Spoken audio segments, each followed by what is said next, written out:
young like a new moon rising fierce through the rain and lightning, wandering out into this great unknown. And I don't want no one to cry, but tell him if I don't survive, I was born free. I was born free. I was born free. Born free. And free like a river raging strong. If the wind... Rain or shine, we are here this morning because we support a change for the future of this country. It is my extreme pleasure to welcome all of you here this morning to Mapleside in the city of Brunswick. This is a first for us here up in Brunswick because we've never had a presidential campaign come through our great city.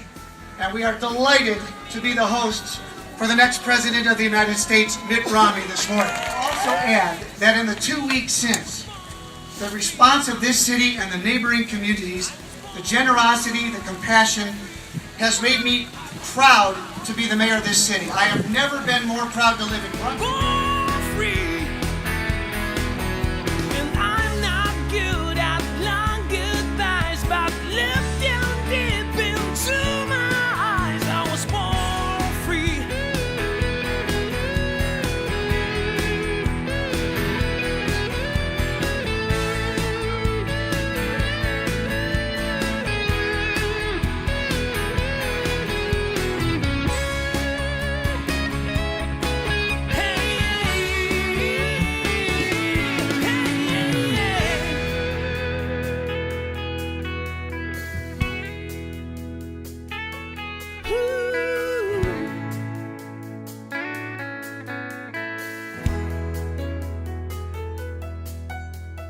Come facing danger, lost like an unknown stranger, grateful for my time with no regrets.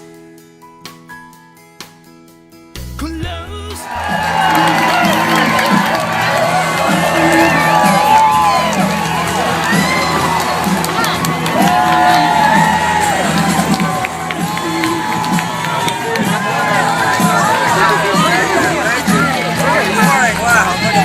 You guys are unbelievable. Out here in the rain. Wow. Hi, Speedy.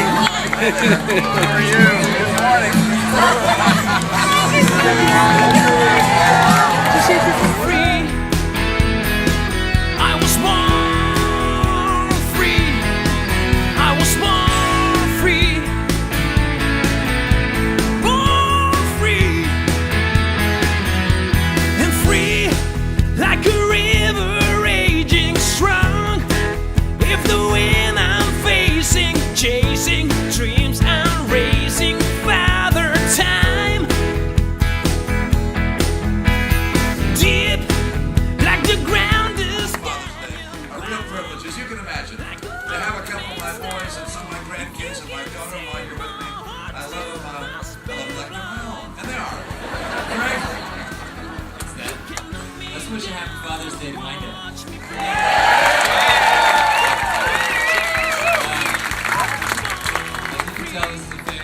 One-term proposition, and we're here to collect.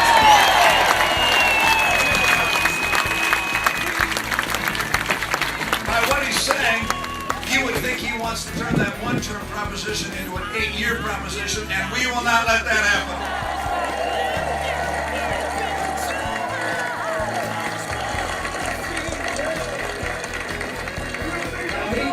He wants you to think that somehow he's made things better. He's an eloquent speaker, and he described in those 54 minutes all the things he's doing and how other people are to blame for the problems.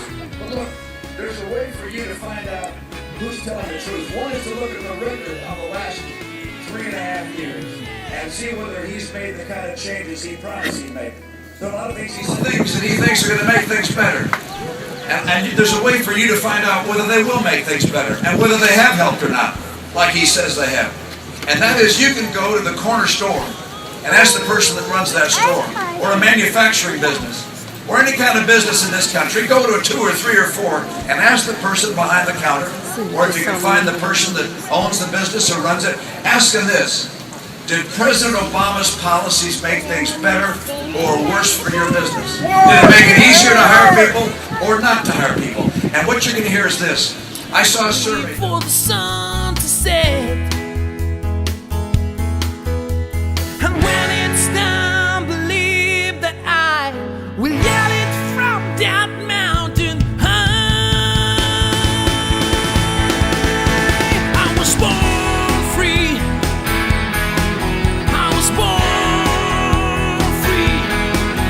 He was surprised, he said. He was interviewed, he said, he didn't know that Obamacare hurt small business. Well, go out and talk to some people like I have, and you'll find out that Obamacare has hurt, and we're going to get rid of it.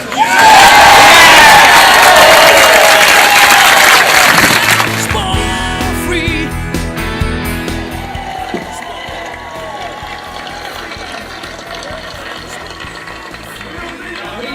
He wants you to think that somehow he's made things better.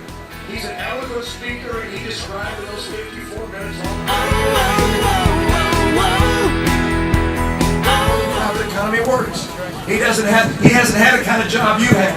He hasn't had the kind of experience you've had to understand what it takes to have a job, to create a job. I think it's time to have a president who's had a job if we want to create jobs. He also said this. He said, you know, every American deserves a fair shot. I couldn't agree more. Every American deserves a fair shot. If they work hard and get an education and live by the right values, they should have a fair shot in this country to be successful according to their dreams, but also to be able to provide for their family and to have a bright and prosperous future. We deserve that. But let me ask you,